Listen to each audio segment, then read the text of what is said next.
नमस्कार. गोदाई किचन मध्ये सगळ्यांचं खूप खूप स्वागत.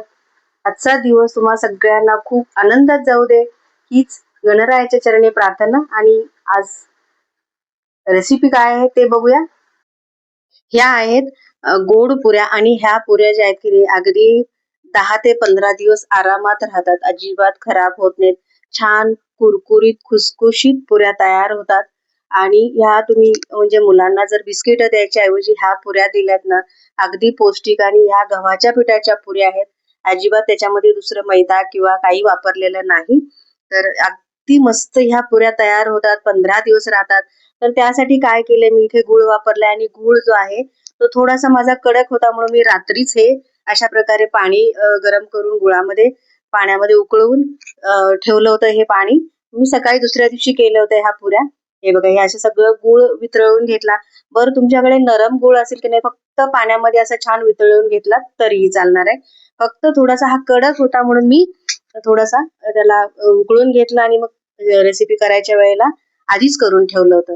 तर त्यासाठी काय केलं, मी पुऱ्यासाठी इथे मी 2 वाटी गव्हाचं पीठ घेतलंय. एक मोठे 2 चमचे बेसन घेतलंय. म्हणजेच 2 वाटी जर गव्हाचं पीठ असेल तर त्याला पाव वाटी बेसन घेतलंय. एक मोठा चमचा भरून बारीक रवा घातला. तर बारीक रवा नसेल तर जाड असेल तर थोडासा बारीक करा. चवीपुरतं मीठ घातलं आणि एक मोठा चमचा भरून तूप घातले. तूप मी इथे वितळवून घातलेलं नाही, जसं होतं तसंच घातलेलं आहे. आता हे जे तूप आहे की नाही, छान चोळून घ्यायचं आहे पिठाला. सगळ्या पिठाला हे तूप लागलं पाहिजे, इतपत आपल्याला छान. आणि तूप जे म्हणाल ना, 2 वाटी जर गव्हाचं पीठ असेल तर एक मोठा चमचा भरून तूप घाला. याच्यापेक्षा जास्त घालू नका, नाहीतर मग ते मऊ अगदी एकदम जास्त खुसखुशीत होतात. शिवाय मग तेल पितात त्यासाठी अशा पद्धतीने करायचं, म्हणजे अगदी खुडखुडीत कुरकुरीत राहिले पाहिजे. त्यासाठी तुम्ही तेलही इथे वापरू शकता, पण आपण गोडाचा पदार्थ करतोय त्यासाठी मी तूप वापरले. तूप आणि तेलामध्ये थोडासा फरक पडतो. थोडंसं असं मूठ बांधून बघायची, म्हणजे एकत्रित हे पीठ तयार होतं. आता यामध्ये घालायचं वितळून घेतलेलं गुळाचं पाणी. आता हे पाणी जे आहे की नाही, 1-1.5 वाटी पाणी घेतलं होतं. 1 वाटीभर होईल एवढा, पाऊण वाटी होईल एवढा गुळ घेतला होता. आणि याला पाण्यामध्ये मिक्स करून गरम करून ठेवलं होतं. अगदी थोडं थोडं पाणी घ्यायचं, पूर्णपणे पाणी एकदमच घेऊ नका. तुमचा पिठाचा अंदाज घेऊन पाणी घ्या. कारण गव्हाचं पीठ जे असतं की नाही, प्रत्येक वेळेला वेगवेगळं असू शकतं. थोडंसं जाडसर असेल तर पाणी जास्त लागतं, थोडं कमी असेल तर पाणी कमी लागतं, असं होतं. म्हणून एकदम पाणी घ्यायचं नाही, अगदी थोडं थोडं करून पाणी घ्यायचं.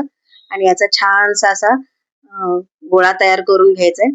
थोडासा घट्टसर मळून घ्या, अगदीच चपातीच्या पिठापेक्षा थोडासा घट्ट इतपतच घ्यायचं आपल्याला. अगदीच घट्ट नाही करायचा किंवा अगदीच पातळ करायचा नाही. पण चपातीच्या कणके एवढा पण करू नका तुम्ही, थोडासा अगदी थोडासा घट्ट करा त्याच्यापेक्षा.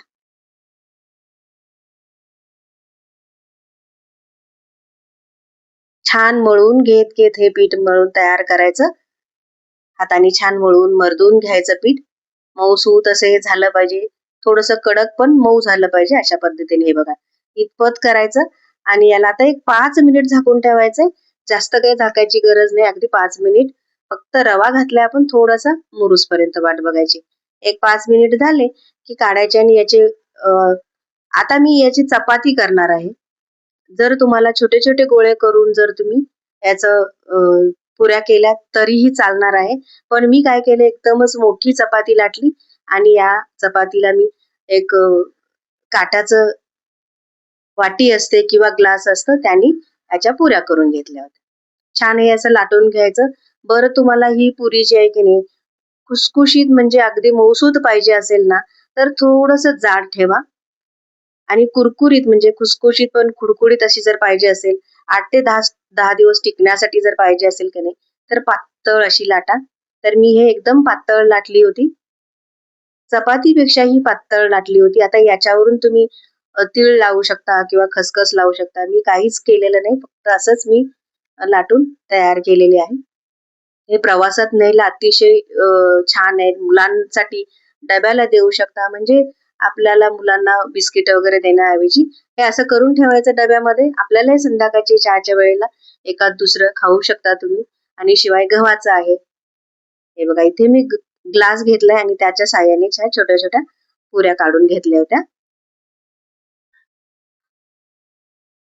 आता आषाढ महिन्यामध्ये काहीतरी तळावं लागतं, तर मी आपल्याकडे माझं चॅनलवर आपल्या कापण्याचा व्हिडिओ आहे आपल्याकडे, त्यासाठी मी ह्या अशा पुऱ्या तयार केल्या एक वेगळी रेसिपी म्हणून. हे बघा, बेंदूर झाला की दुसऱ्या दिवशी कर तळायची प्रथा असते आमच्याकडे. कर तळणी होते आणि मग त्या कर तळणीला असं काहीतरी तळावं लागतं. आता गावच्या ठिकाणी कसं कर तळतात ते कडबोळ्या असतात, कानवले असतात. त्याऐवजी मी हे पुऱ्या तळल्या. आणि आता हे तेल जे आहे ना थोडस मध्यम मध्ये गरम करायचं, अगदीच कडकडीत करू नका, कारण गव्हाच्या पिठामध्ये गुळ असतो आणि गुळ पटकन करपतो, त्यासाठी आपल्याला लालसर होतात. म्हणून मध्यमच तेल गरम करायचं आणि याच्यामध्ये ह्या सगळ्या पुऱ्या तळून घ्यायच्या. अगदी 2 सेकंदापेक्षा जास्त जरी ठेवलं ना तरी सुद्धा लगेच ह्या लाल होतात. त्यासाठी गॅस एकदा थोडासा गरम झालं की नाही तेल, मग थोडासा कमी करा किंवा मंद गॅसवर तळले तरीही काय हरकत नाही. आपल्याला तशाही ह्या पुऱ्या कुरकुरीत ठेवायच्या, त्यासाठी मंद गॅसवर तळल्या तरी चालणार आहेत. तुम्हाला मऊसूत करायचे तर थोडासा गॅस मोठा करा आणि पटकन काढून घ्या.